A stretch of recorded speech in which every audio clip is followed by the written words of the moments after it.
In this video, I'm doing a complete revision on this watch here. It's a Swiss watch. I paid about $25 for it.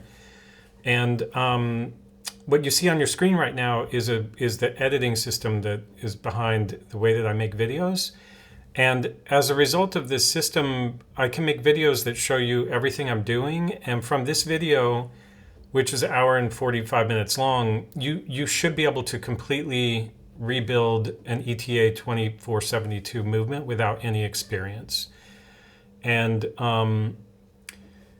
this particular watch is an example. It has an ETA 2472 movement. It was produced in the 1960s, and it was made in Switzerland. So halfway through, it'll be completely disassembled, and then at the end, it'll be reassembled and reloomed, and it looks like this. So the other thing about this video is that every tool that I'm using and every part of the movement is mentioned in the title at the bottom of the screen. So, and then in the description, I'm going to put the links and costs of all these tools so that you could figure out, like, if you want to copy the video and do your own rebuild, you could get exactly the tools I had, and you can use them in exactly the way that I'm using them. And there's no reason why anyone shouldn't be able to just do exactly what I'm showing. The reason that I did this video is that I watched a lot of videos myself, watchmaking videos on YouTube, most of which are 20 minutes long. And I realized that it really wasn't teaching me how to actually do it. And of course, the way to actually do it is to do it yourself. So I think that I love all the videos on YouTube because they do encourage you to do it yourself, and they do make you realize that, you know, it's something that anybody can do, but they don't give you really the complete picture of what's involved. So this video is different in the sense that you can watch every single screw come out. You can watch how I'm organizing my workspace. You can watch how much time it's taking. Actually, it's taking me a lot longer than in this edit, but you basically can follow this as a guide. So the other thing that when I did this, I used two guides primarily to help me do it. One is from Watch Repair Talk website that I think the person's screen name is A Watchy. He made a guide for this 2472 movement, so I followed that. It has something like, I think, 300 pictures of step-by-step everything involved in rebuilding and lubricating this movement. So I had that open on my computer and I was following that. And then I also used everything I've learned from the watchsmith, Alex Hamilton's. He's a moderator on Reddit's Our Watch Repair. He's done a series of 20 videos about watch repair, all of which I've watched. And so I've also referenced those as I was going along, the parts of them that I hadn't already memorized. But for example, the balance jewel here, there's a special way you have to open it up and clean it and lubricate it and put it back together. So that's one example of something that I wouldn't have known how to do without following Alex's channel. So right now I'm just disassembling. And this watch actually had a problem with this cannon pinion and driving gear. These two gears fit together, and the brass gear at the bottom clasps this steel gear that I'm tweaking with the tweezers here. And I'll pull the steel gear off and you'll see how it clasps it. But basically it's got three little legs that pinch the bottom of the cannon pinion.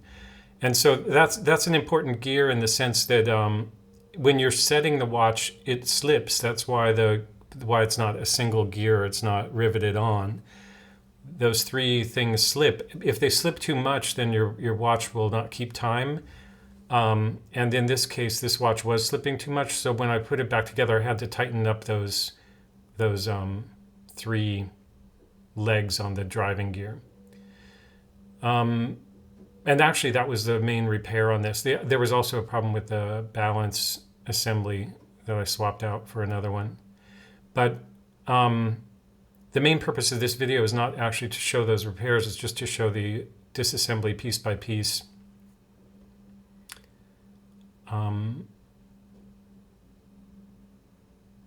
And then the lubrication, which is also important, because in order to lubricate like the 2472, there's no modern guide for it in terms of like a newer movement, like a 2480, 28. Anyway, there's the newer version of this. ETA started publishing like lubrication guides. This watch is a little bit before that, but there's still the thing published on Watch Repair Talk was had a guide for which lubricants to use on which pivots and jewels, etc. So, and then also there are like 4 different lubrications needed if you're just going to do the movement, not including the mainspring and I think the mainspring uses some additional lubricants on this. I didn't actually rebuild the mainspring on it. This little setting wheel is interesting. It kind of has an upside down, or it doesn't, not kind of, it does have upside down and a right side up. And so that's why I'm kind of turning it over here just to look. This is actually the side that should be down. Right now I'm installing it upside down on purpose just to look at it. But basically that's because the gear, the driving gear for that on the winding stem interface is at an angle on the bottom. So the gear teeth on the bottom, which is pointed up right now, are rounded a little bit so they can be accessed from either side. There's a note about that during the reassembly about how to install that correctly. So also the part numbers at the bottom, like you see that says date indicator 2557/1. Those are from the ETA specification, and a lot of these are kind of standard part numbers. So watchmakers would, say like if they were looking for a part, they could look it up by number and say like, oh, do you have a number 311 for a 2472 or whatever. And then,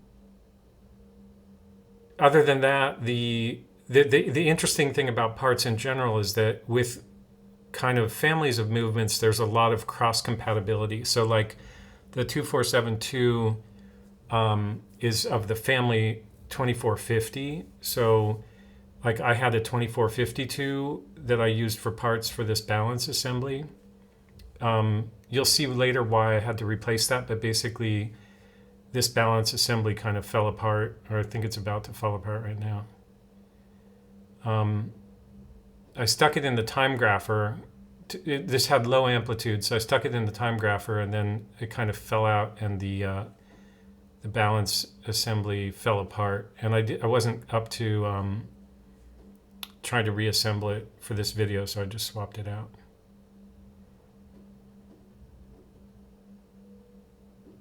I think it's about to. You see it. That has this is an adjustable balance assembly, so you can adjust the beat error with that little ring right there. But the whole thing has to be put together correctly and kind of press fit into place. And if it's not assembled correctly, it's not going to work correctly. So I swapped out the whole thing with the 2452. You can see that the regulator actually is the part that holds it all down when it's installed. And I'm going to reinstall it here, and I do eventually rebuild it with this in this video. But in order to make the watch run accurately, I swapped it out. This seems like a really interesting area of understanding. Like that's my next the next thing I want to get into. I would like to get this one working again. The one that I put in from the 2452, it doesn't have that adjustable ring for beat error, the one that I pointed out at the beginning of the sequence, that thing with the round knob. On some of the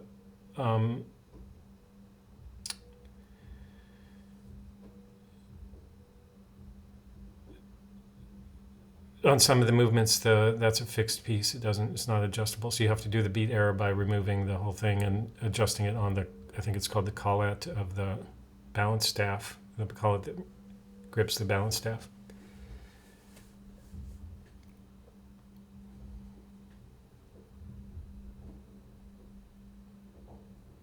Oh, so another thing, this is, I'm probably going to talk through this whole video, but there's no, you should be able to just turn off the audio and listen to it with music, or listen to it silently. Listen to it silently. Anyway, I don't think that my notes are that important. I think that you kind of have, the visual tells you everything you need to know, particularly with the notes about the part names and numbers at the bottom. And you might learn more actually by not listening to this voiceover. But because it's a long video, I'm going to try to fill the time just by adding my notes about the things little notes I want to communicate. If it's a distraction for you, then turn it off. And the other thing is you can turn it off and speed up the video to 200 speed on YouTube. There's just the settings icons let you play it fast. You can play it fast with the audio on as well. So in this case, I'm putting this balance cock screw back in its place because this was kind of the beginning of the disassembly, and I thought that I might want to put the screws back where they came from so I didn't lose track of them. But I quickly realized that I wouldn't lose track of them anyway. So I put this one back, but the rest of the screws I end up just grouping with the other parts from the area that they come from. So I think the next part that I disassemble here, I'll show you what I mean by that. I think it's the okay, well, the click is an example. I'm going to take off the click screw, the click, and the click spring, and then I'll just put those three pieces together. And the click screw is unique enough that it would be hard to put the wrong screw in there. It's not as big as those other two screws holding the gears to the left of that down, but it's unique in the sense that there's no other screw like that in the watch. And then also the spec sheet for the ETA 2472, which is a PDF that you'll find in the description of this video, a link to it. That also has detailed drawings of each of these screws. So you can actually look at the drawing and you can determine which screw is which. Another thing that's interesting is like the crown wheel screw is called 5420, or the number is 5420, and that's because the crown wheel is 420. So most of these ETA screws, it's just the number of the part with a 5 in front of it denotes the screw. The screw numbers don't really help you, like obviously the number's not printed on the screw or anything, but it helps you kind of determine, if you look at the spec sheet, you can determine which screws are different from one another and which screws are the same. In some cases, the spec sheet will tell you like this screw is used for these two different plates or whatever. Most of these screws are actually unique, but a lot of the bridges and plates, they'll use 2 or 3 screws to hold it down.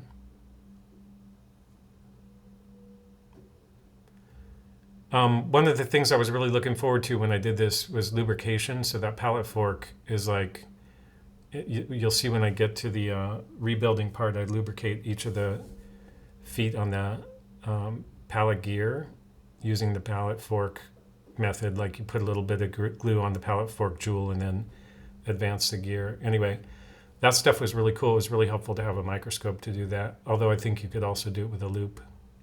So you see here again, ratchet wheel screw is 5415 part number, and the ratchet wheel is 415.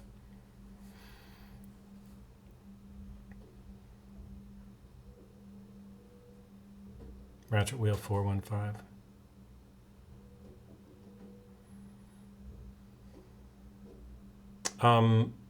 Okay, so another note about this video is that this is like 1 hour and 45 minutes long or something like that. And it's a cut down from probably 16 hours of work altogether. There was, I would say that the bulk of the work took me about 7 hours, but then I spent another 9 hours kind of correcting mistakes and things like that. It's hard to imagine it takes that long, but in the real time video, the long version, you can see how much time I spend just looking at the reference materials and really taking my time to do all this.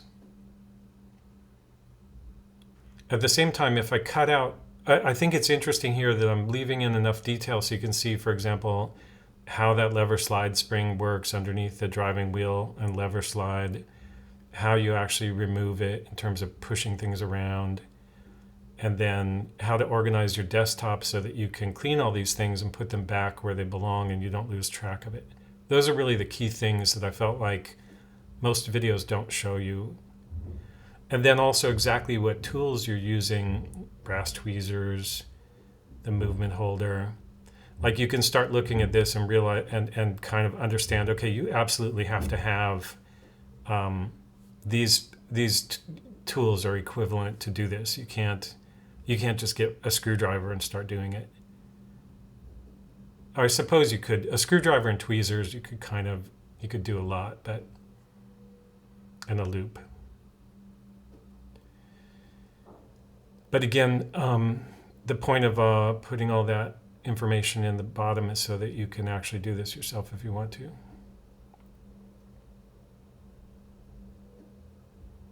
Oh, and then I think at the beginning I was saying, like, watches with complications like chronograph, stopwatch, alarm functions, day and date features. This has a date feature, obviously, but the more complications there are, the more additional parts and the more complicated it is to rebuild it. But essentially, all watches, all mechanical watches, have these basic parts that this watch has.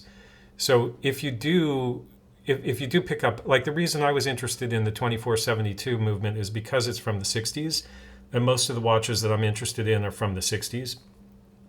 So I ended up with a few different watches with this movement or movements from this family in it.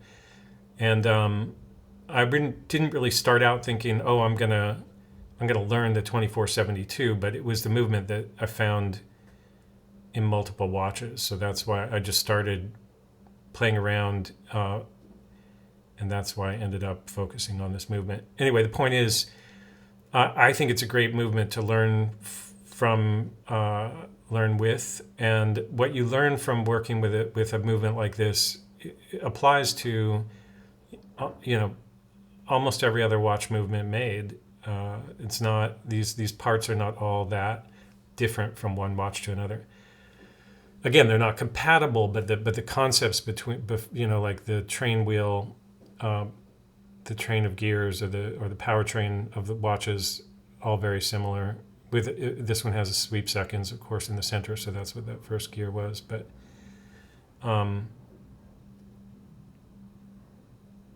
everything is very similar across all watches, and then most of the complications are on additional layers outside of the kind of heart of the watch.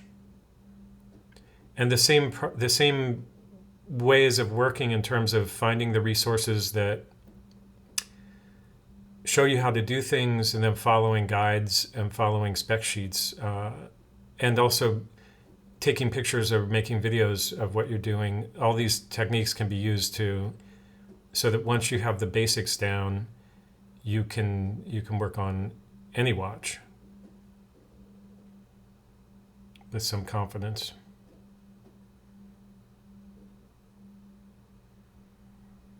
I think for this, but in fact, I bought a set of 5 Bergeon screwdrivers. First I bought 3, which were like 0.5, 0.6, and 0.8 millimeter. And then I bought the set of 5, which are 0.5, 0.6, 0.8, 1, and 1.2 millimeter. That's the width of the blade. And that basically those 5 screwdrivers are all that I found that I needed for these kind of small movements. I think if you got into pocket watch movements, you might need some larger screwdrivers.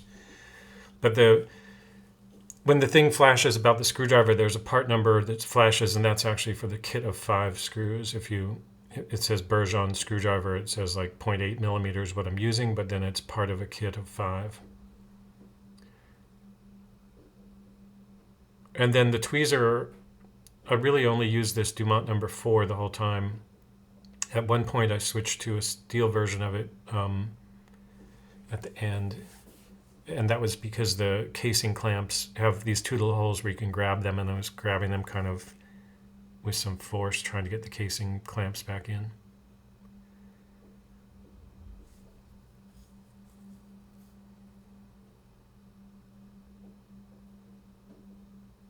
So now I'm getting ready to pry this barrel bridge up. So I was just looking at the side.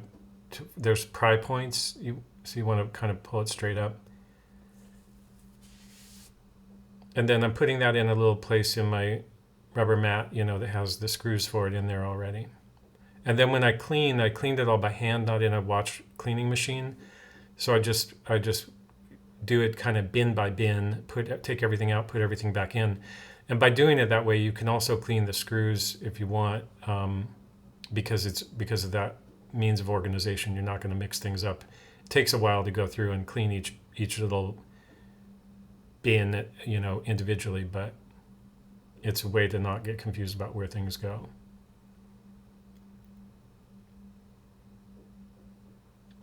So this movement, I had never taken apart ETA 2472, neither this one nor any down to this level before when I did this.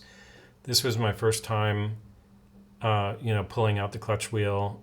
Oh, that's not true, actually. I think I hadn't taken it down to the train of gears. I think I had taken out some of this keyless work stuff before. I definitely hadn't relubricated it, though. But another thing interesting about learning watchmaking is you can start without lubrication, and you can just kind of take things apart as deep as you're comfortable. Like, there are definitely layers to this. So complete rebuild and lubrication, you're going down to the bare plates, and that's everything. But a lot of things, if you're just fault finding or trying to learn, change the date wheel, trying to figure out why the winding stem isn't engaging correctly, you'll find those problems in this area of the keyless works. And I learned quite a bit about this particular area here with the keyless works, before doing this complete revision. Again, I didn't relubricate it, but I would pull it apart and put it back together and look at how it was working. So I think when I rebuild this, you'll see even better how the keyless works and how each of these levers and springs activate and what they do in terms of switching from winding to setting. But basically, there's just a single gear in there just switches. Either it's driving the minute wheel, which changes the minutes, and then the hours are geared to the minutes, and that's how you set the time. And the cannon pinion that I showed you at the beginning slips when you're setting the time. Or in the other position, it's just turning the mainspring and putting a wind on the mainspring. And that's all that the keyless works does, really.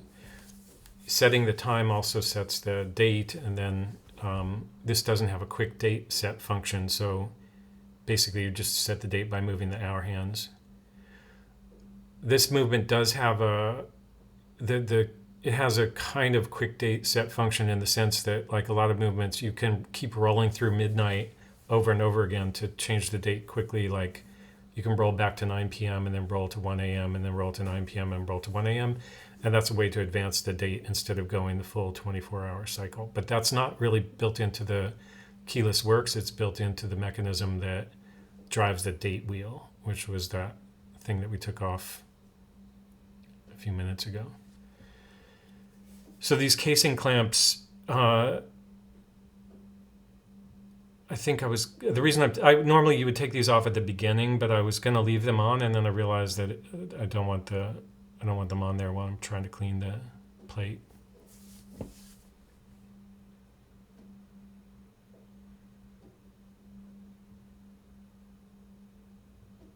And otherwise, besides that, the order that I'm doing things in it's kind of a combination of, like I said, what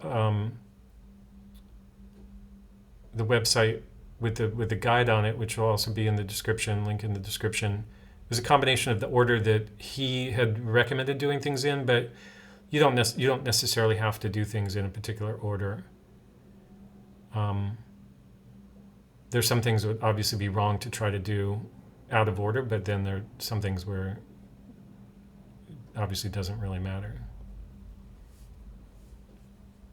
So then the cleaning, I used isopropyl alcohol, which is from the pharmacy in Switzerland. You have to, I don't know if you have to have a prescription for it, but you can't buy it off the shelf. You have to go to the pharmacist and ask for it to get the 100% stuff. So there may be some like rubbing alcohol that's a mixture of water and alcohol that you could buy off the shelf. You shouldn't use that. You should try to get the 99.9 or 100%. And then I sped this up just because this was another like several hours of work. And you could step through this slowly if you want to see, you know, exactly, like I actually did some cleaning on the case there. If you want to see exactly what I was doing, you could either slow it down or go frame by frame through it, but I don't think that's necessary. Kind of like swabbing, using a wooden stick to clean any hard oil off of the jewels. And then I used B-dip on the, that went fast. There's a thing called B-dip, which is isopropyl alcohol is a strong enough solvent that it will dissolve the varnish that's used to hold the jewels in place on the palette fork. So you don't put the palette fork in isopropyl alcohol, you use this other stuff, B-dip, which is non-reactive to the enamel that's holding the jewel on the palette fork. So that kind of went by too fast. Sorry about that. But and also that also sometimes is used on the impulse jewel on the bottom of the balance staff. Impulse jewel is the little jewel that fits in the fork of the balance fork in the back side of it that's swinging back and forth and regulating the watch. So then this part I was using the guide from Alex Hamilton, the watchsmith / Reddit, our watch repair moderator, about cleaning the balance jewels. Well, my cleaning technique was not great. I kept doing it over and over again because I kept finding there was hardened oil on them, and I did it in the ultrasonic cleaner. Mainly it was just impatient. I think if I let it soak in the alcohol, it would have eventually just soaked off. But eventually I got that clean, and then also rubbing it on paper. Here's like a 3 minutes in the ultrasonic. The flat side of the jewel accumulated some stuff, so that I used isopropyl alcohol on a piece of paper and rubbed it with a wooden buff. I think I've already finished that part, but that was all kind of as per Alex's instructional video.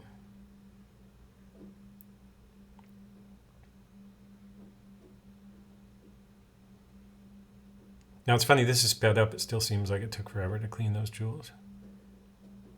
Okay, so now I'm getting into like the lubrication, and this is like this jewel, the lower cap jewel for the escape wheel, is on this little thing that mounts there.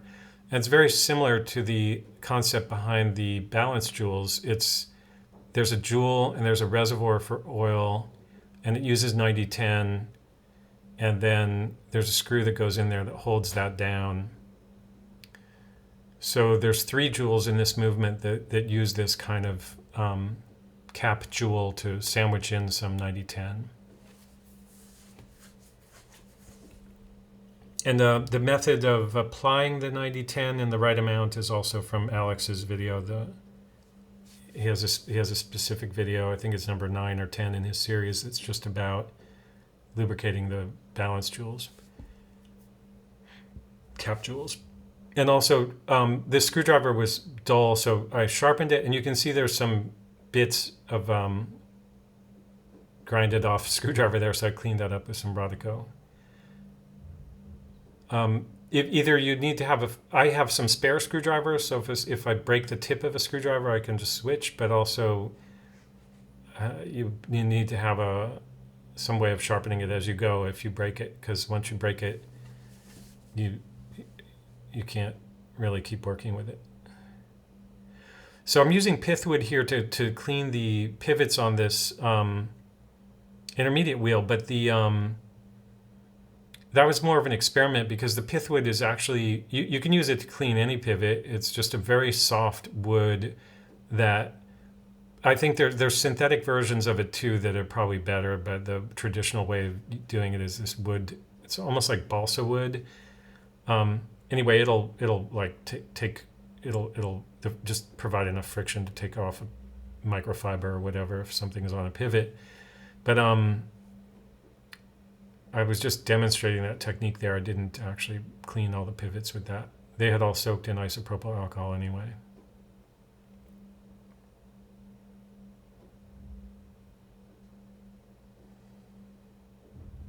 This was an interesting piece. This little crown wheel rocker, it moves around with the crown wheel screwed onto it, and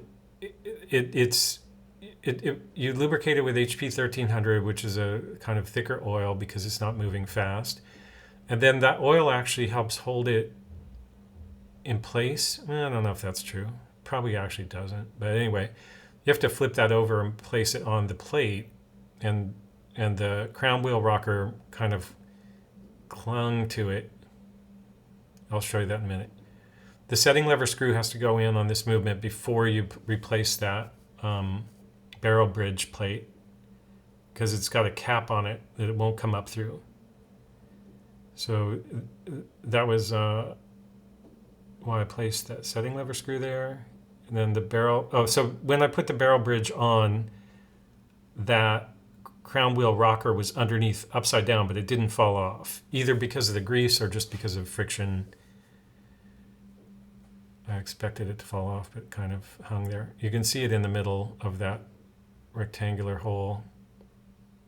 The crown wheel eventually gets screwed down onto that. And then it swings around, lets it swing back and forth. That's the purpose of it, having a pivot in its base. So those three screws, I think here I'm starting with a 0.8. This yellow screwdriver is 0.8. I think I switched, or maybe that's even a 0.6. If it's white, it's 0.6. I remember I did this, like when you're putting the screws in, see, I went to a fatter screwdriver there, so that's a 1 millimeter. That's like the black, has a black ring on it in this screwdriver set. Anyway, when you're first putting screws on, it doesn't matter if you use a screwdriver that's too small because there's very little force, but once you tighten it down, it's important to use the right size screwdriver. So now I'm putting the escape wheel in Fix-A-Drop.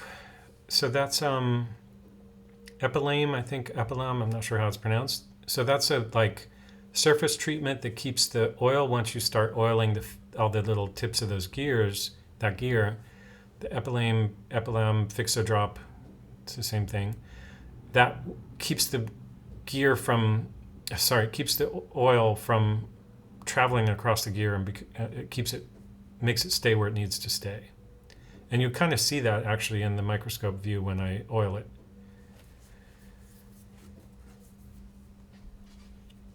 And if you want to learn more about epilam Fix-A-Drop, I think just Google that. It is kind of important. It's kind of a fun thing to understand how that helps the watch run for a longer period of time between services by keeping the oil where it needs to be. And all these oils now are the modern oils. The kit that I bought was from Bergeon, the Mobius oils, and they're all synthetic oils, so they also last for a long time between service.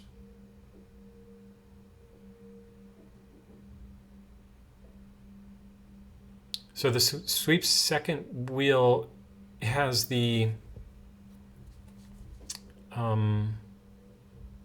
has this long axle on it that goes all the way through. There's a tube in the middle of the plate, and so that goes from the back where the powertrain is to the front, and it end up having the second hand mounted on the tip of it there.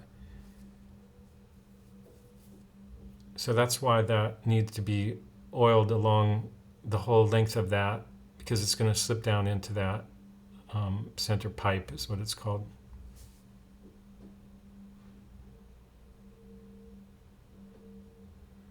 And then lining up all these gears before putting the plate, the bridge that holds those gears in place with their jewels on, that's also kind of one of the funner parts of reassembling a watch movement.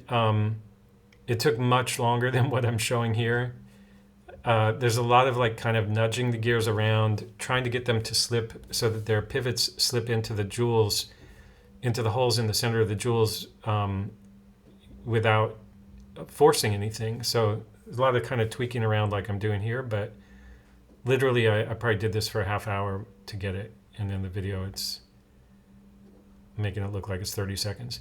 So once it's all done, then you'll see the powertrain will run smoothly like that, and the bridge will come all the way down flat without forcing it. And then in the center of each jewel, you also see the pivots. And none of that's been lubricated yet. I'll lubricate, like you assemble it, and then you lubricate those pivots from the outside, not inside. The reason that the sweep seconds hand axle had to be lubricated in advance, of course, is because it's going through that center pipe and you don't have access to that. So this plate train wheel bridge has 2 screws to hold it down.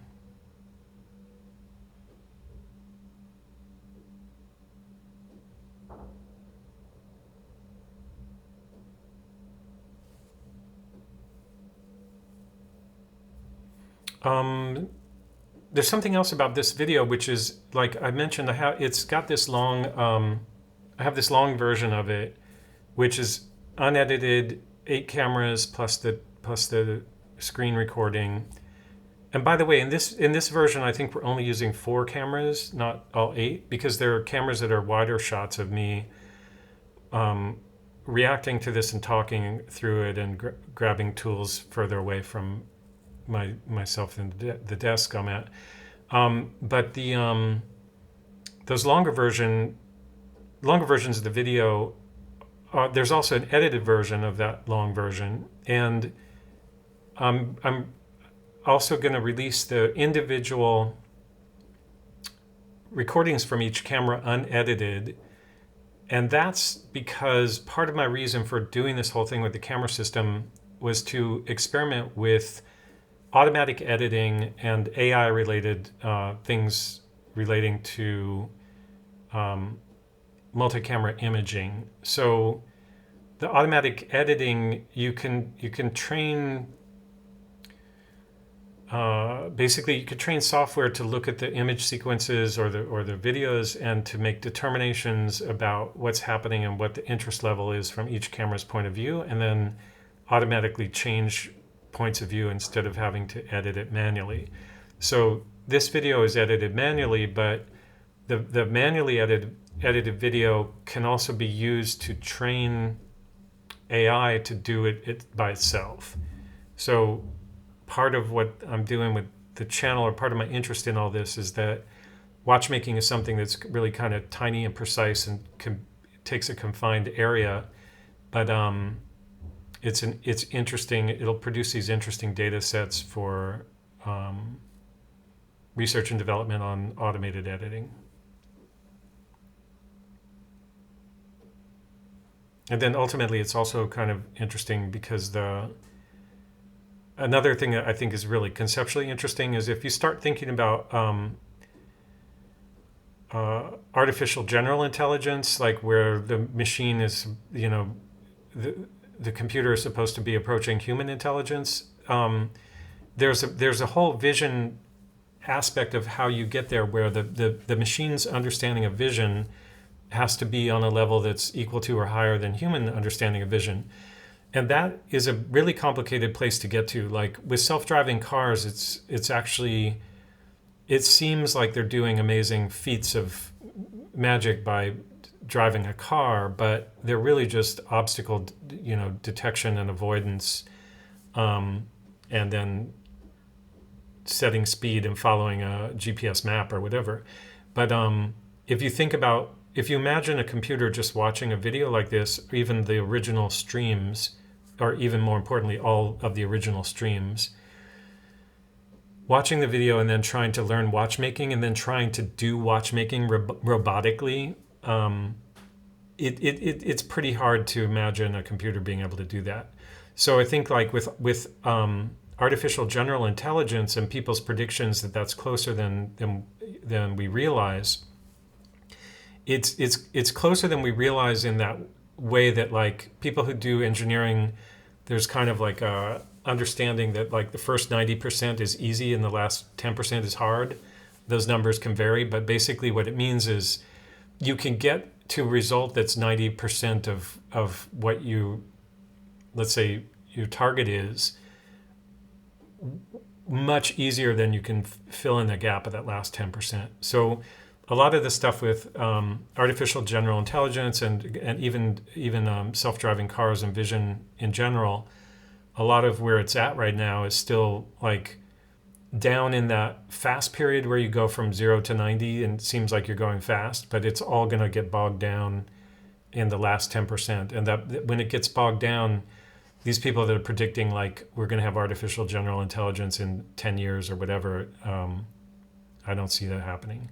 Depends on what you mean, but if you're talking about the singularity or computers like exceeding human intelligence, it's just not going to happen for much longer than that because of that. What happens when you get close gets much more difficult. And there'll also be these definitional issues of like, well, what is like large language models appear to be intelligent, but they're not intelligent at all. They just have an appearance that fools people. So what is that? How does that factor into it? Like when you have something that fools you into you believing that it's more intelligent than you are, but it's nowhere near as intelligent as you are. That's also a complication in terms of our understanding of what AI is. There was this Blake Lemoine, Google ethics researcher, that quit and said that their large language model called Lambda was sentient or whatever.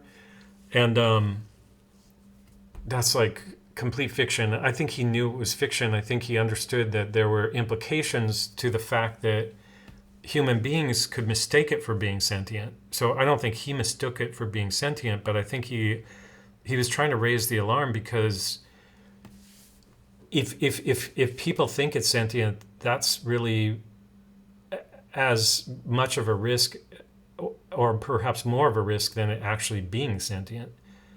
And by what I mean by that is like once you have chatbots like Lambda is, and they can go on online platforms like YouTube and Twitter, and they can start posting comments that make sense and are intelligent, but are actually machine derivatives of machine learning.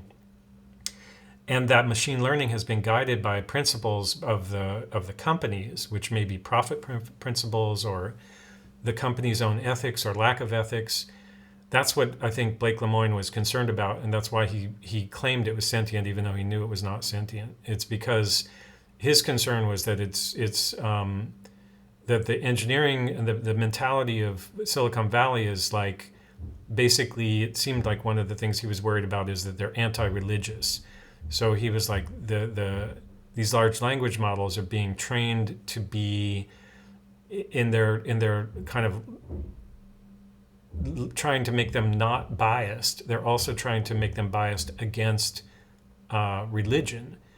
And I think his concern is that if you make it biased against religion, and then you let these large language models go out and trick people into thinking that they are smarter than the human beings are, and that they know more, but they've been trained not to appreciate values like religious values or whatever, or even to denigrate them or deny them or whatever.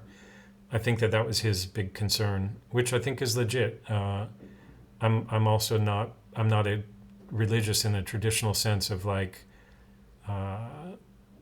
denominational organized religion, but I also think that it's something that has to be, you can't just dismiss it as pointless or worthless, because so much of human ethics and morality is derived from religion. And you can argue about all the misuses of that over the course of history or whatever, but I wouldn't even say that religion is, that the ethics are derived from religion, but I feel like a lot of what the kind of mechanism of society today has been, the anti-religious side of it has been to kind of also remove ethics. Oh, I made a mistake with the screwdriver here, so I play it back in slow motion so you can see what happened.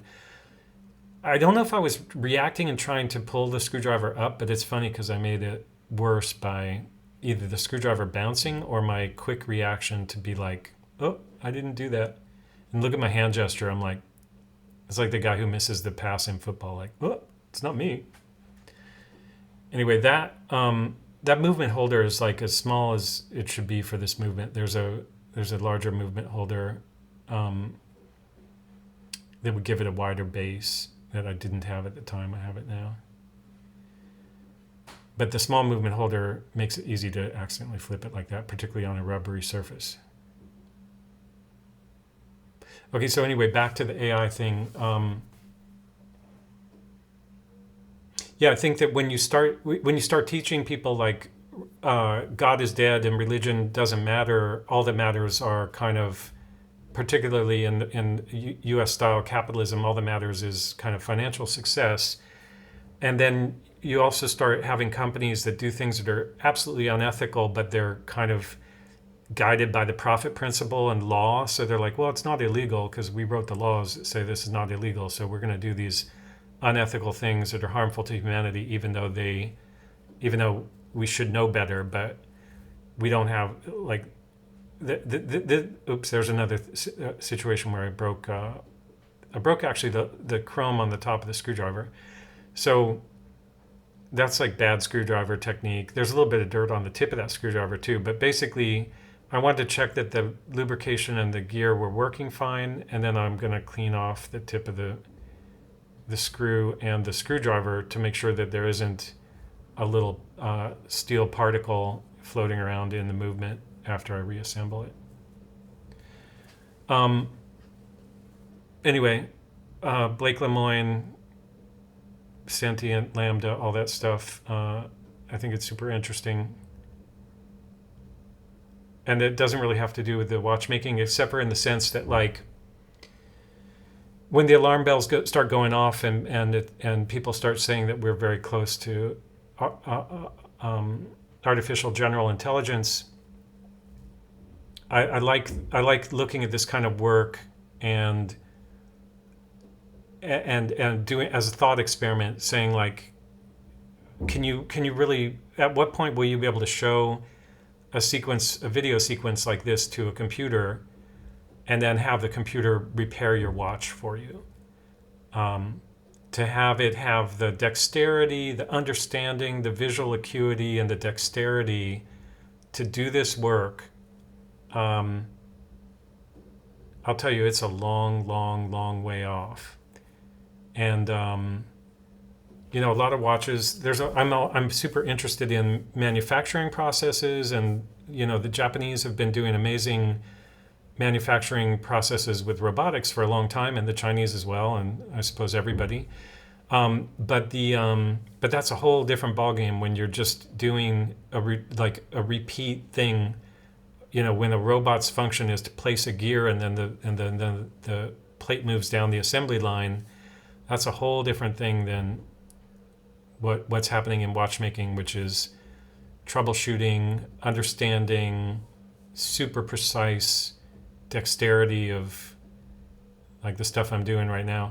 Some people are going to see this and say I'm way over oiling this, but I kind of, excuse me, you're going to see at the end I end up kind of wiping this up. And I think for me, for this grease stuff, I probably overdid it a bit, but it's not really going to hurt anything. What you don't want is like the low viscosity oils, which are more fluid. You don't want them to be traveling around inside the movement. after you case it up, like dripping or spreading. But the the greases, like 9504, they're not going to travel that much anyway.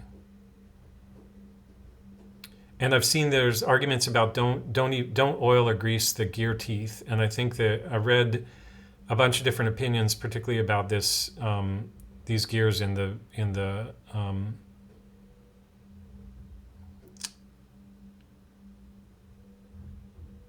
keyless works, and whether or not the gear teeth should be lubricated. And it seems like it was the manufacturer's specification was that they should be greased, and so that's like you definitely don't oil or grease fast moving gears, but slow moving gears. The general rule is you do what the manufacturer guides suggested.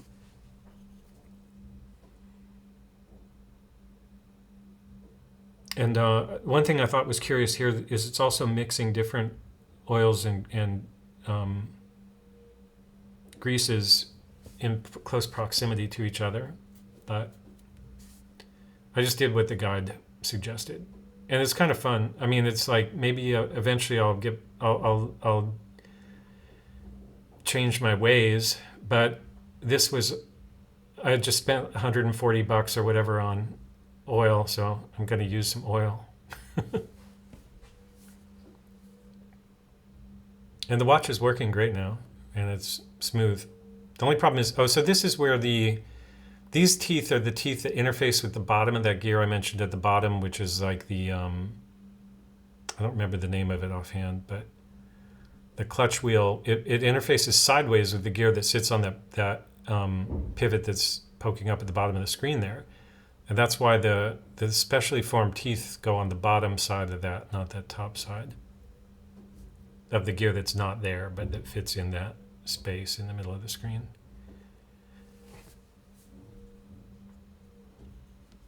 I'm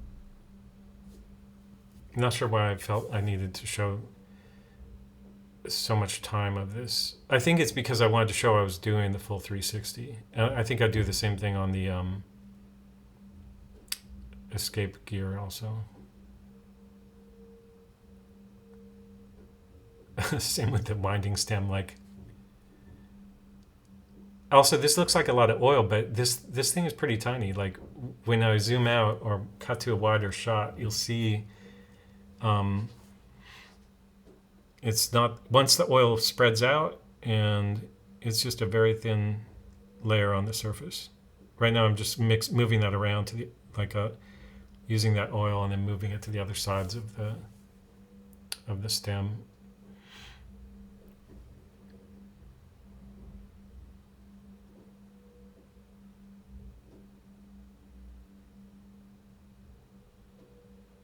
Oh, I think in the description there was a brief thing on there.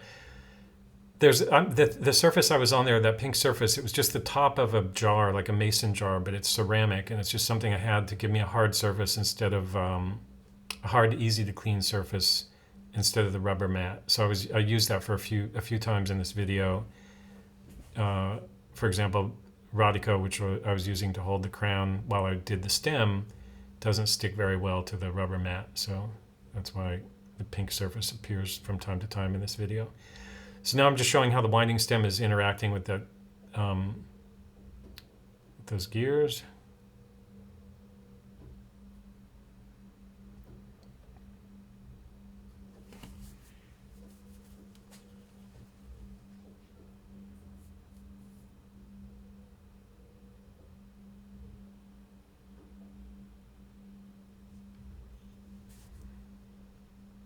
So I'm going to go back to something because I finished talking about the AI stuff. I really feel like from this video, you could not know anything about watchmaking, and you could use this as your sole kind of reference, and you could rebuild an ETA 2472 with no experience. And I think it would take, it would be a day project. Like you can't do it as fast as this, can't do it in an hour and a half, because I didn't do it in an hour and a half. The video is just making it look like I did. But You could do it in a day. You got to get all the tools. It'd probably help to watch the video through a few times, once or twice before you even do it. And then when you're actually doing it, you probably wouldn't even need to reference the video anymore. You could reference the visual references that I referenced when I made the video. The Watch Repair Talk website, with its detailed but written and pictorial instructions, and then probably Alex's videos, which range from 10 to 20 minutes long, just for a few of the critical cleaning and oiling, jewel oiling things. Because I think you can kind of see in this video, I think I'm almost doing enough detail that you could just follow my video, but Alex, by breaking it out and doing 10 or 20 minutes about it, it just gives you a bit more depth and confidence.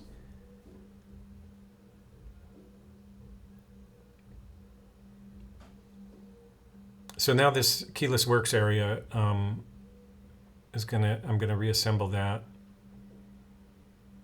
and I don't know why, but the train of wheels that actually provides power and everything, it's not as interesting in a way as something like the keyless works. Like there's something really fun about just building this, understanding it, seeing it work, thinking about the evolution of like the people along the way who contributed to these concepts that are in all wristwatches now, like the refinement over the decades from the first concept of how to do it to like making it better and better. One thing that's kind of cool here is you can see the path where the date wheel moves around on top of this area. So the date wheel sits in a ring across all this stuff. So at some point when you add the date function, you go, okay, we got to fit the keyless works under that, and then you'll see little details like the cutout on that post that the yoke spring is on. All these micro mechanical details of making it all fit together. And I'm not sure, but I don't think in the 1960s they were doing any computer-aided design. Maybe they were, but that's worth investigating. Today it's much easier because computer-aided design can not only design all this in 3D, but also simulate the mechanics of it. But that's also why the independent watchmakers today are able to do such insanely cool designs, because there's an aspect of being able to simulate it all on the computer that makes it easier.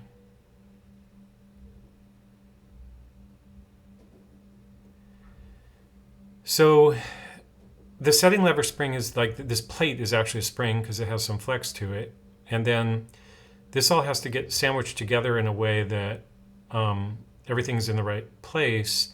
And then sometimes these are actually frequently a fault with a watch will actually, if it has to do with winding and setting, it'll be because something has slipped out of whack in this area. So this is also an interesting place to feel comfortable in terms of understanding and repair. This area of the keyless works is I think it's fun because getting more and more comfortable with it makes me feel like it's just something I can fix. And often I think this video is about to get to a point where you see an error. So the yoke is not going down. The yoke is the plate, the little arm that's underneath this top plate, and the yoke is not in the right place in the clutch wheel. So I'm going to push it with the tweezers. The yoke is the second layer down there. I need to push it so that it slips into the cutout in the clutch wheel. You'll see, I'm just about to do it here. Push, okay, now. it went down. You see, I kept that screw loose while I was doing that so things could shift around. But then once that is in the right place, which is now I can tighten that screw down and everything will be held together correctly, and it should, or in fact, it will work. So that kind of, like, that little bit of the assembly is, quote unquote, it's a little bit more difficult and finicky, and that's what makes it fun. I think also when you start doing this, it's also why you start looking at these things and going like, oh man, a chronograph is going to be really fun because you're going to be doing that, more and more, dealing with those little complexities. So again, I'm probably over greasing, but I'm going to clean this up with Rodico in a minute, so don't worry about it too much.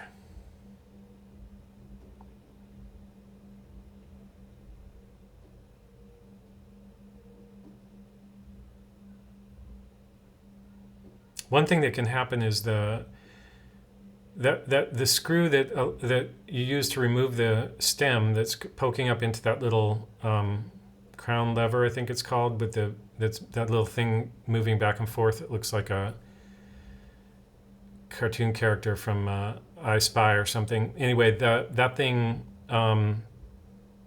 if you unscrew that screw too much, then you can mess up that keyless works area, and you have to dig into a watch.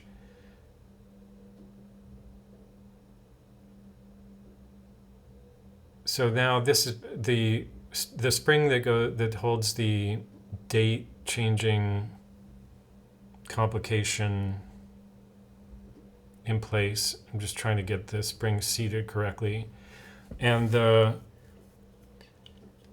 referencing the pictures on my computer screen from the guide, so that's how I know where it needs to go.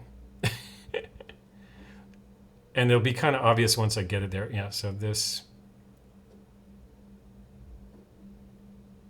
it fits down into a little slot. The tip goes right in that little cutout. And then I forget what this other part's called, but I'm about to grab it.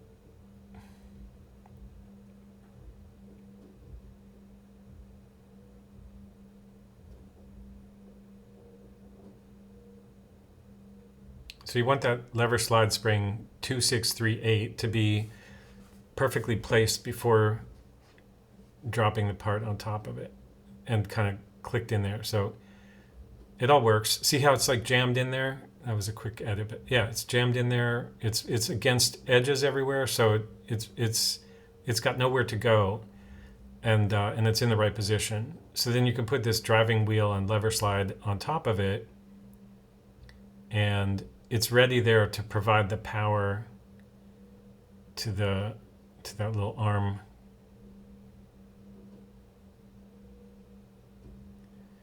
And so I think this thing probably also took me a half hour to get into place, just fidgeting around with it, because it has to slip under that little post with the cap on it and lock there.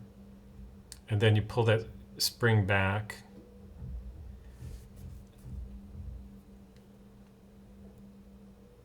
You're going to see I'll pull that little this spring back, so that powers it. So it always wants to move forward, but then there's gearing underneath that brass plate that pulls it back every 12 hours. And then somehow, I don't fully understand it, but it pulls it back every 12 hours, but it only actually changes the date every second rotation.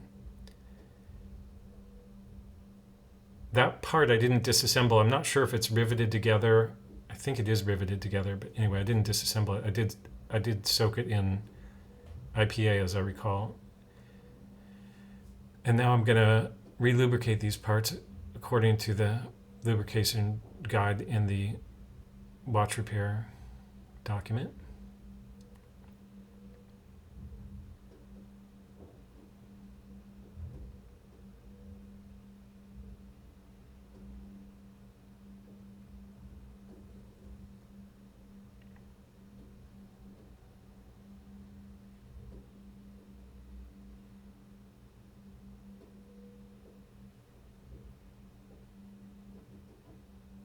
So I'm just opening that up a little bit so I can put grease where it needs to go, because I suppose because this is my first time, the pointers show where you put the grease, and I would assemble things and then try to put the grease. I think if I did it again, or when I do it again, I'll look at that a little bit more closely and be like, I should throw some grease on there before everything is under spring tension. See, again, I'm gonna try to fight that spring to open that up. So I'm trying to get it so that will slide and not get it on the gear teeth down there. I think I succeeded. And here again, I need to pull the spring back and actually get the grease where it needs to go. And again, I'll clean that up with Rodico, so in the end there won't be that much excess grease on there.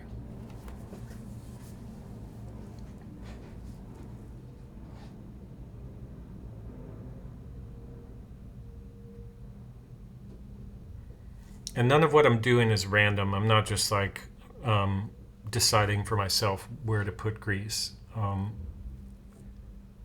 Again, there'll be a link to that web page, and I think I'll put a link to a PDF printout from the web page here as well, so you can see what instructions I was going off of.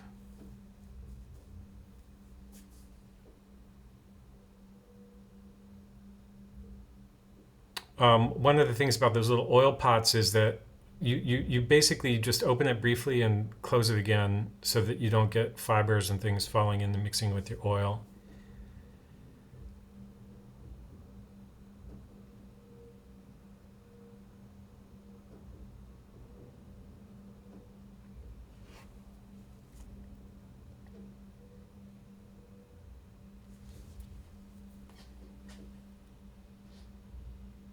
Oh, so that pithwood thing, it's actually got bark on it. It's funny. Anyway, I'm using pithwood to clean the tip of the oiler because I'm using the same oiler, which is the finest point one, with different types of oil. So I poke it in that pithwood to clean it. And the oiler tray with the 4 dishes in it, it has a little bit of pithwood in the center, but if I use that all the time, it would get dirty. So I use a separate pithwood button and then just throw it away after the work is done. Here you can see I'm picking up excess grease.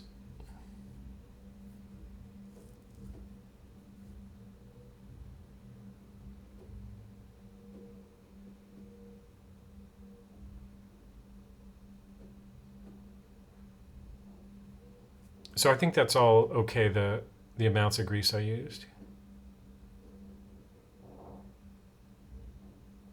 Again, my criteria would be like, as long as it's not going to travel around inside the watch on its own and it's covering all the surfaces that it needs to be on, it should be okay.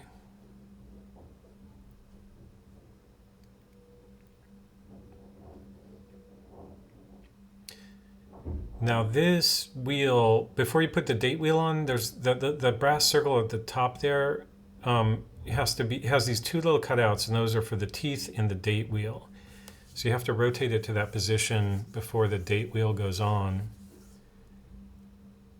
And it's all prepped now for the date wheel. I'm not sure. I think I'm just, there I'm positioning that again. That little divot needs to be there for the date wheel or date disc it's called.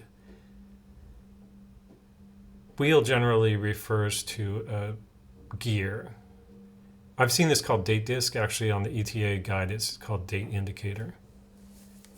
So then the 2 teeth have to slip down in there, and then that can rotate over those teeth, but that's the position for getting it on there. And then this is just starting to lubricate. So this is that center pipe, and that gets lubrication because the cannon pinion will rotate around that.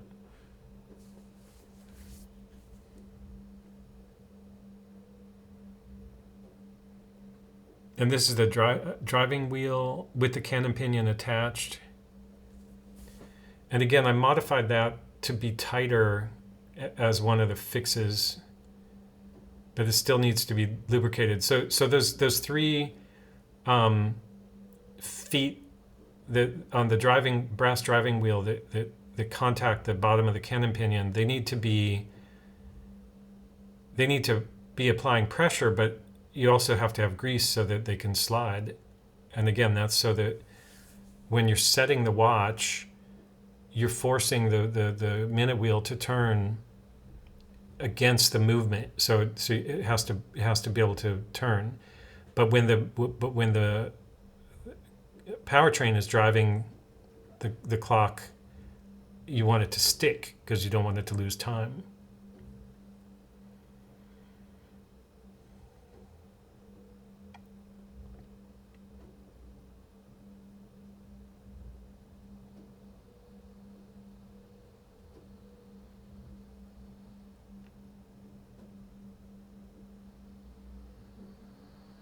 And then this is lubricating the outside of the cannon pinion because the hour gear is going to rotate around on that. The hour wheel. So the minute hand is actually going to grip on top of that cannon pinion. The minute hand, you see the second hand in the center, and then the minute hand is the cannon pinion. And then, oh, I'm not going to do the hour wheel just yet. First we got to do this date, the rest of the date stuff over here. So the intermediate date wheel takes power from the, I believe is it getting it from the driving wheel at the bottom? I'm not sure. Anyway, it's taking power and sending it to the 24-hour, or the date mechanism.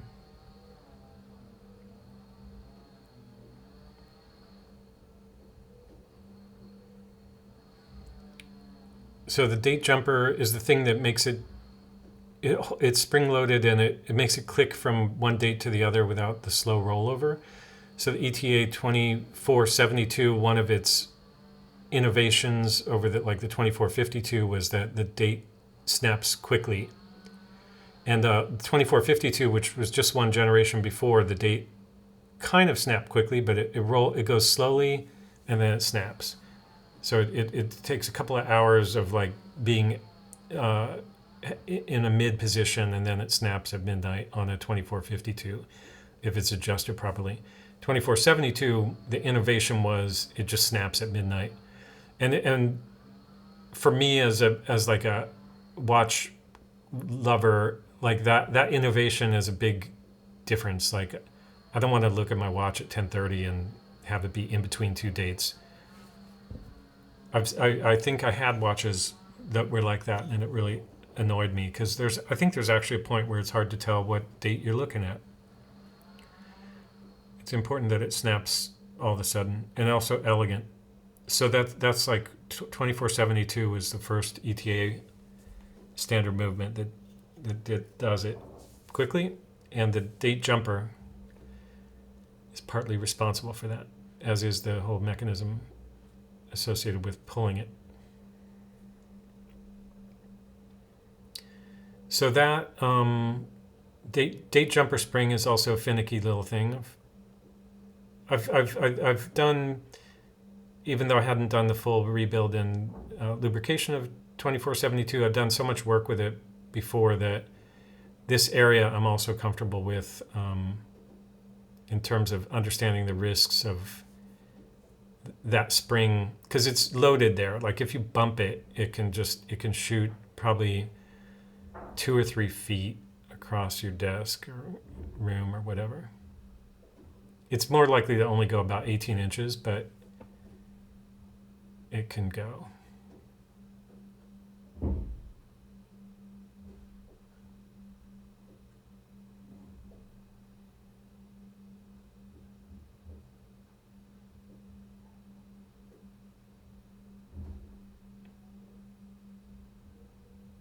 So I think also I'm curious about anybody watching this video,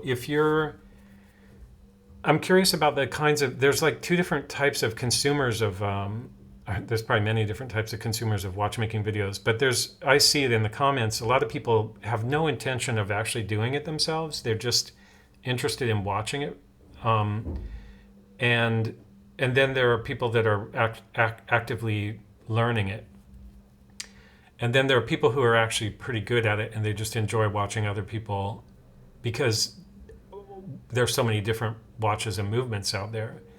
And I can kind of understand all three, because I started as a person who I would say didn't really intend to learn it, and then I became a person who's interested in learning it, and now I'm kind of turning into a person who understands it well enough, but I still have an interest in watching people who are perhaps more of a beginner than me, but they're working on a watch that I'm not familiar with. It's fun to watch what they're doing. And it's fun to watch people that are more expert as well. But the thing that has changed for me is I'm mostly interested in people that are like the videos that are really interested in helping other people learn. So this gear is going in upside down right now, and I'm still running the watch with it upside down. This only affects winding, but basically that part of the gear that's faced up, it should be face down on that setting wheel at 450, because it meshes with a normal gear on the top there, and on the bottom it has the gear coming in from the side. And here you can see, because the pallet fork is not in there, when you wind it, it just kind of unwinds.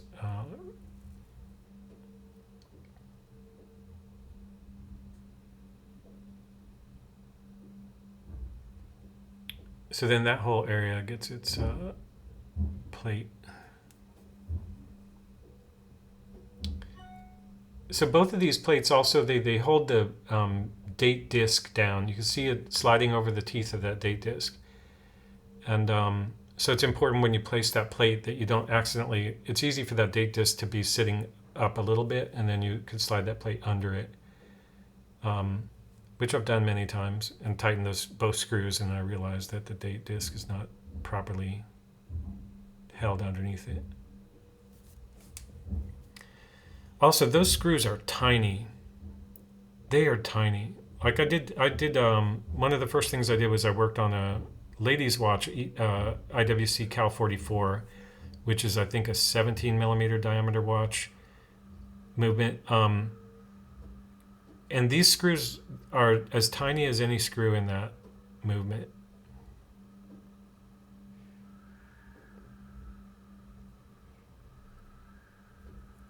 One thing that's interesting too, once you get used to watching the video, you start to lose track of how tiny these things are. Like if you're looking at under the microscope, and it's true even when you're working with it, and that's nice actually. It's nice to be able to use a microscope and enter and inhabit this tiny world and feel like it's bigger than it is. But in this video, I try to cut to the wider points of view, and in my longer videos, where I use even more cameras, or cut to them, the wider shots that include me and overhead shots and stuff like that. It's always interesting to kind of like zoom out and just remind yourself of how insanely small all this stuff is. I think another, so see here, if I put a wind on it, it's just rolling, and the pallet fork is actually just not there, I think, right? So it's the pallet gear is just spinning freely. Yeah. So now the pallet fork is going to go in, and that will make it so it can't, the power can't get out without oscillating the pallet fork.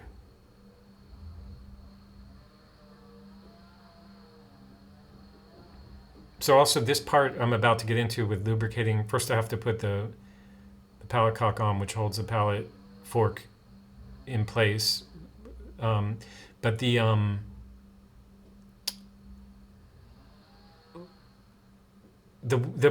fun, I think one thing that's interesting about watchmaking is when you're watching videos and you don't know what you're doing, you see these things that look so difficult that so lubricating the pallet jewel and the teeth on that pallet gear. I looked at that a lot, and it intimidated me. And then doing it is just so much fun, because you just start to feel like you're you start to feel like that transition of like you looked at something, you watched something and you thought, man, that looks difficult, and then you do it yourself and you feel like you conquered it. And I think that's the whole kind of thing with watchmaking that ultimately makes it fun to actually do. And just watching it ends up not being enough, because you're like, okay, it's pretty interesting to watch it, but see there again, I slipped with the screwdriver. There's some shards. There's a shard on the tip of that. I'll clean it off with some Rodico.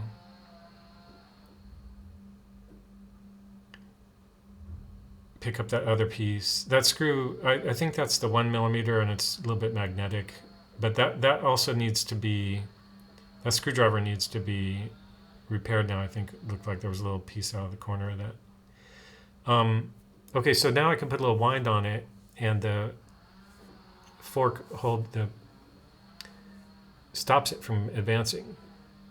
And so eventually the balance spring will regulate the movement of the fork to let it count time. But right now, before we do that, before putting in the balance, it's time to lubricate the teeth on the pallet, on the escape gear, escape wheel. So I put a little bit of oil on the tip of the pallet stone, and then I cleaned the oiler to be able to manipulate the other side of it. It doesn't have oil on it. I didn't show cleaning it, but I'll show it in a minute. So then I'm dirtying it, because I'm getting oil back on the tip of it, and now I'm touching the oil to that's where it needs to go on the gear. And then I'm going to show doing this whole gear, so don't feel like you missed out.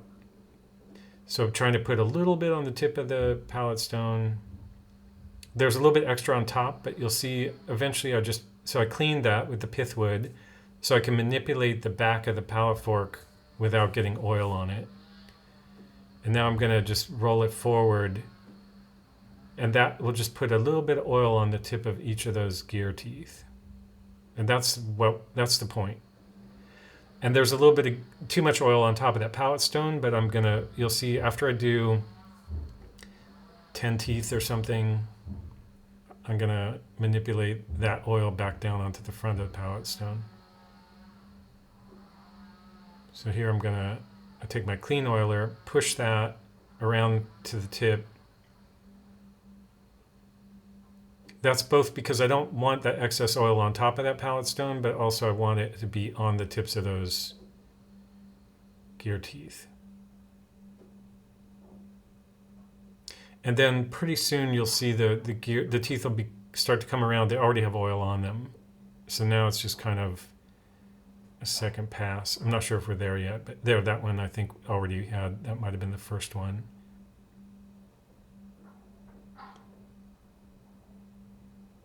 So, it's also going to, as it runs, it's going to evenly distribute that. And also that gear was the one that was soaked in epilem, so that you're not relying on the surface tension of the oil for it not to spread. The epilem helps it not spread and not run away from the tip of the gear, which is where it needs to be. So again, I'm using that pink ceramic jar cap. It's like from a mason type jar, the type with the clamping top. Anyway, just using that as a ceramic surface. But then I realized that things were too slippery, so I also put a piece of paper on top of that with some double stick tape. And then I'm gonna oil these jewels that are sandwiched together with some 9010, a drop of 9010 in between. So this also took me like an hour, and I'm in here. It'll take me about 5 minutes. But I kept over oiling it, under oiling it, spilling it. I had a problem with every time I touched the jewel after it was oiled, it would just stick to my tweezers and flip sideways. And anyway, I finally got the technique down. The other thing is when you're having trouble the first time you do something, it's annoying, but it's also like you're learning what to do, and then it gets easier and easier very quickly. I think also making videos is helping me because it forces me to, it's like taking notes, visual notes, and then revisiting those notes when you edit, and then again doing the voiceover. So that helps me remember what I've done and remember the right way to do it. So now that has that 9010 sandwiched inside of it, and that's ready to run for a long time and always have that fresh oil there. And this is the, if you don't already know, this is the shock setting for that. So because the balance wheel has a little bit of mass to it, if you drop your watch, it can, and the pivots on the ends of the balance staff are very, very tiny. If you drop the watch, the mass on the balance wheel can snap the pivot. So this shock setting, in theory, it lets you have a little bit of unwanted shock occur to your balance wheel without breaking the balance staff pivots off.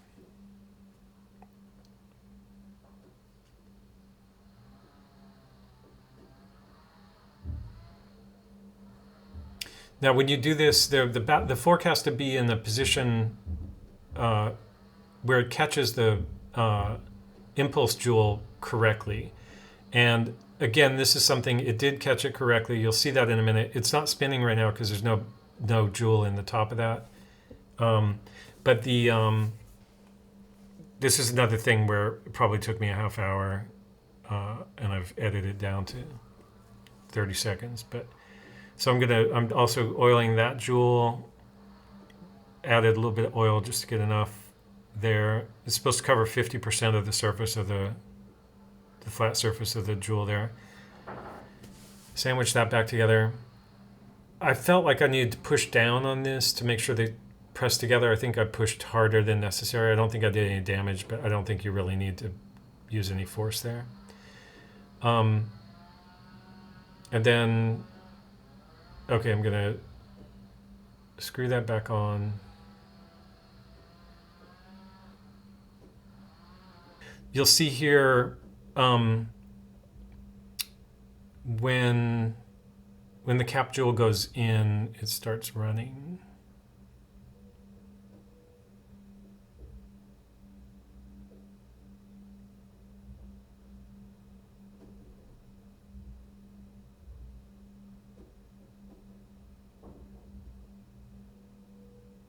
If I can get it, there you go.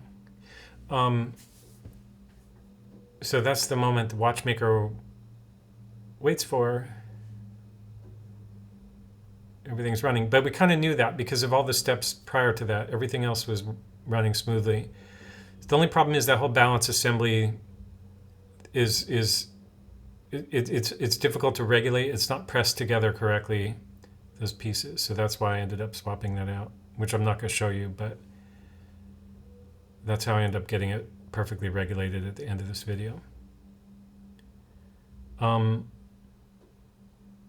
Okay, so then also this automatic movement, I didn't clean or disassemble that. I'm gonna go back into this movement to swap out that gear, that setting gear that's upside down, and at that time I'll also clean the automatic movement, automatic part.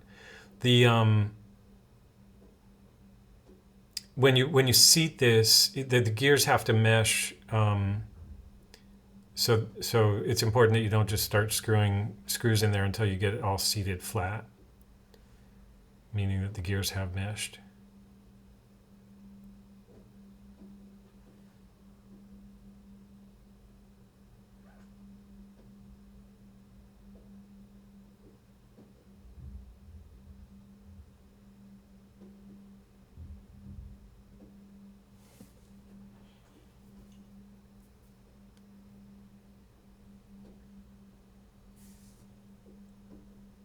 One of these screws was blued for some reason, and it's actually this first one I'm going to put in there.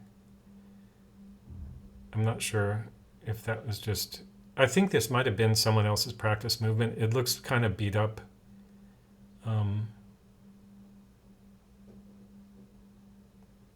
may have had some spare parts in it. I'm really interested in learning more about the balance, and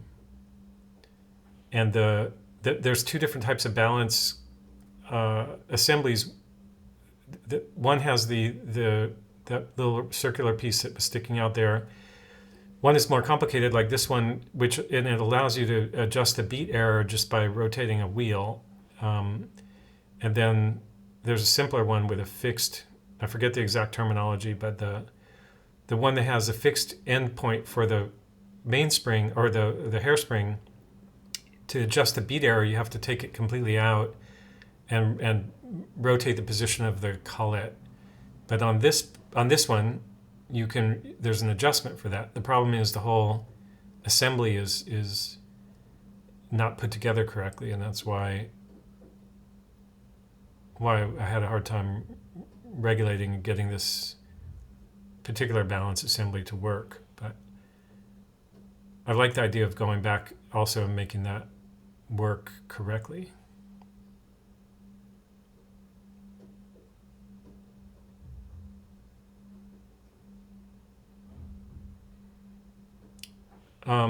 And then also the automatic movement, I feel like that gear should be slipping easier. So I think it is interesting to clean that. Like, why is it not falling? You want it to be winding itself all the time and easily and not have any friction there. So just back to the thing I was saying about AI, like it's unimaginable to me that in the next, I don't want to put a number of years on it, but it's just unimaginable to me that a machine can learn to do this kind of work, ad hoc. And I think that's kind of, I don't know. I think that's also partly why it's fun it's fun as a human being to do this. It's testing, just like working on a car or building anything, making things out of scratch, troubleshooting, problem solving. Those are all like things that I've enjoyed my whole life. And I think also, like, of course, I'm into cameras and computers and everything too. And there's a lot of problem solving and creativity, troubleshooting, learning, understanding in computer programming as well. I'm not saying mechanical things are superior or inferior, but they're engaging.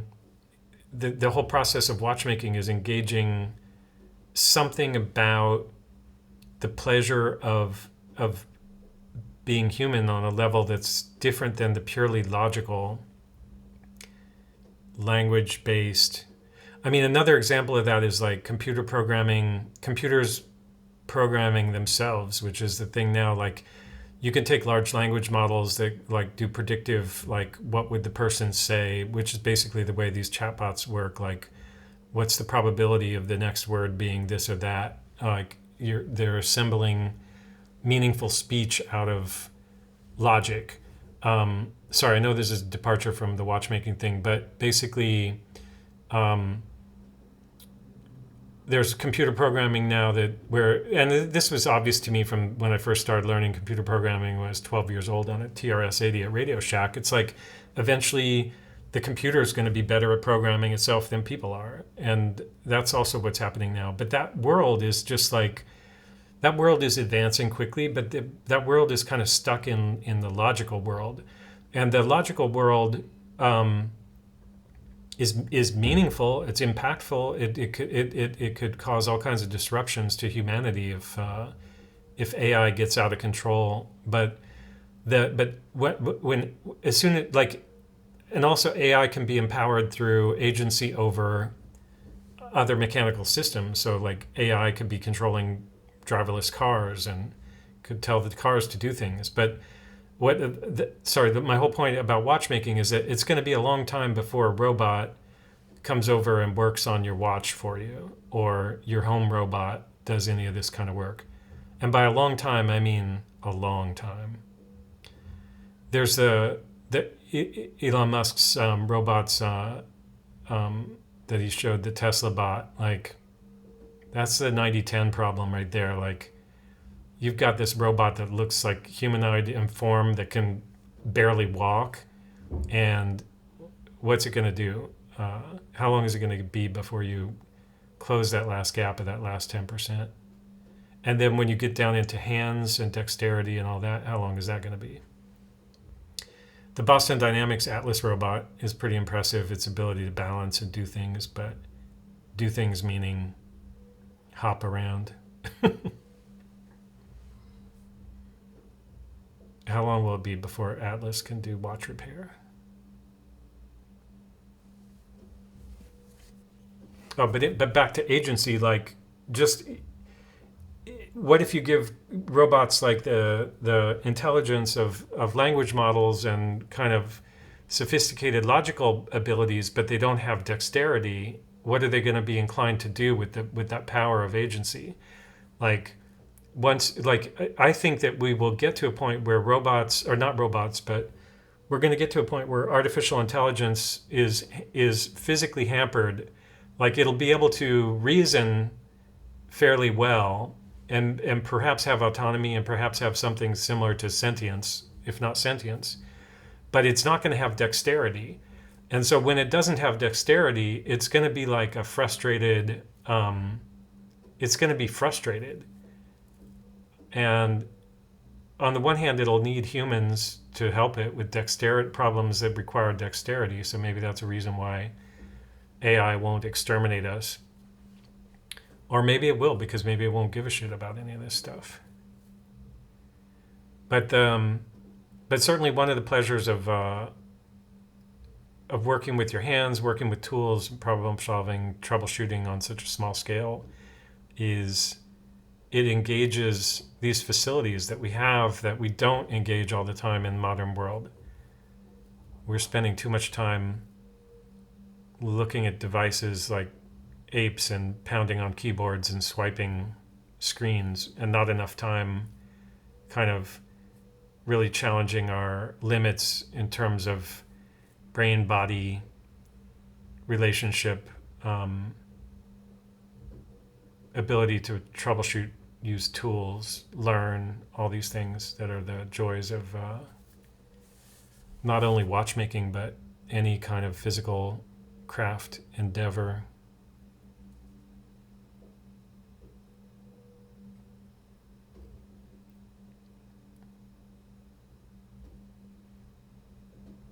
I don't want to get too philosophical, but there's also this whole thing about paying homage to our ancestors who came before us that figured all this stuff out. Like,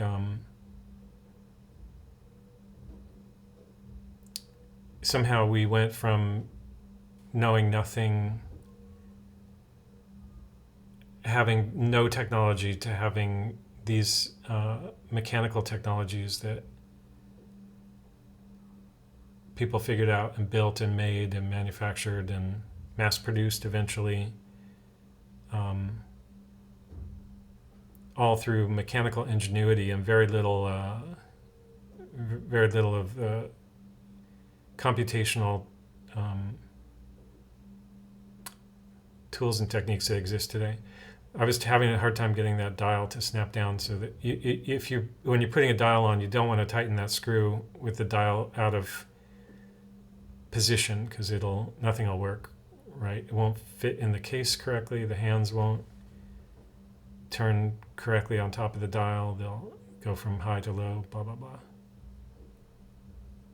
Oh, another thing about, just to change back to the actual practicality of watchmaking and learning, is a lot of this stuff inside the movement, once I got to this point in this video, a lot of the stuff in the movement is actually easier than a lot of the stuff outside the core of the movement. So like, I had done a lot of relooming, hand removal, dial removal, even the date discs. I I've done a lot on the outside of the movement that actually have prepared me pretty well to work on the inside of the movement. So, like, if you're a person who tinkers around or builds your own watch and plays with putting the hands on it or putting it in the case, getting those case clamp parts to work correctly, that's all actually, I didn't realize it when I was doing all that, but that's all training for getting inside the movement. And in the end, I think actually getting inside the movement ends up being, it feels great because you start to feel like you have the complete tool set to bring watches, to repair watches, to bring them back from non-working to working, to maintain them. That's a great feeling, but it actually, a lot of the hard aspects of it are still in this realm of like the almost external stuff, like putting the hands on. One thing, I was talking about something else when I was putting those dial screws in, but the dial screws are a big pain in the ass when they're on the side of the movement, just because the movement's not in a movement holder. It's not flat. You're working on the side of something. And most of the actual cleaning and lubrication of the movement itself is basically two-dimensional. It's all on this flat plane. The movement is secured in the movement holder. And that also makes that stuff easier. And once you get to this casing, hands, it becomes more three-dimensional. You have to worry about things not being on the right plane or not having the exact correct amount of pressure or clamps and things. So right here, like first I need to put the stem in, and then I need to center the movement in the movement ring, which is there loosely. See that ring kind of slides around. So everything needs to be aligned, and then I need to put the case clamps in and get them fixed. Right now I'm just trying to make sure that everything is kind of aligned prior to that. Because once the case clamps clamp it to the ring, then it starts to be getting locked into position, so it won't. So everything is aligned, and the stem is kind of key because you don't want to align it so that there's pressure on the stem one way or the other. And then these case clamps are always 10 times harder to work with than they should be. I think I cut out all the fidgeting with that, but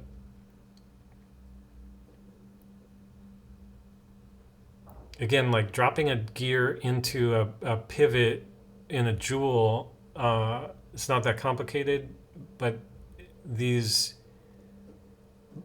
silly things like casing clamp, it's suddenly more fidgety than what you would think would be the hard stuff, which is the center of the movement. Should I repeat that one more time for emphasis? I think I went on a tangent way back in this video about, I'm gonna go back to that though, which is like, if you've watched this video, I'm really curious about how many people, if anybody enjoyed it, even though they're not interested in actually doing this themselves. It's hard for me to imagine the people who are learning watchmaking and maybe haven't like done a teardown and lubrication of a movement. It's hard for me to think that they wouldn't enjoy this because I feel like it really is thorough. They might not enjoy my voiceover, but like I said at the beginning, you could just turn this off. But really, there's so much information in this video about, and the description with the links, that basically anybody could do this. I wish I had found a video like this when I was first starting out. It would have inspired me to get an ETA 2472 and do this myself immediately. So I'm hoping that this will have that effect on other people. And the reason I'm hoping it is that there's absolutely no commercial interest in it for me. It's just like, I hope that people don't, I haven't done a total on what the tools cost because I haven't written the description yet. And that's a bit of a issue for anybody. But but I do think there's a pleasure to doing this, that that's the thing I wanted to share, is like, I think there's a pleasure of moving from being somebody who watches these things and goes, that's amazing, to being a hobbyist who actually does it, and then you get some kind of sense of self-satisfaction out of being able to do it yourself. And then for me, the whole video side of it too is also huge satisfaction. Like, I love it that the watch works. I also love it that my video works. I hope it works. I hope people respond to it and think it's as amazing as I do. It was a lot harder to build the camera system than to service the watch. So the bead error is still 1.5 on this, but this is actually after I swapped out the that whole assembly, balance assembly. And I also reloomed it off. It's not in this video. It's in the longer video. So that's it. And I'm still wearing it. It's working perfectly. That driving gear or setting gear is upside down, so it's a little bit. When I set it, I can feel a little bit of grinding, but I'm going to flip that over. $10 AliExpress Chinese band Rolex Jubilee copy. And that's it.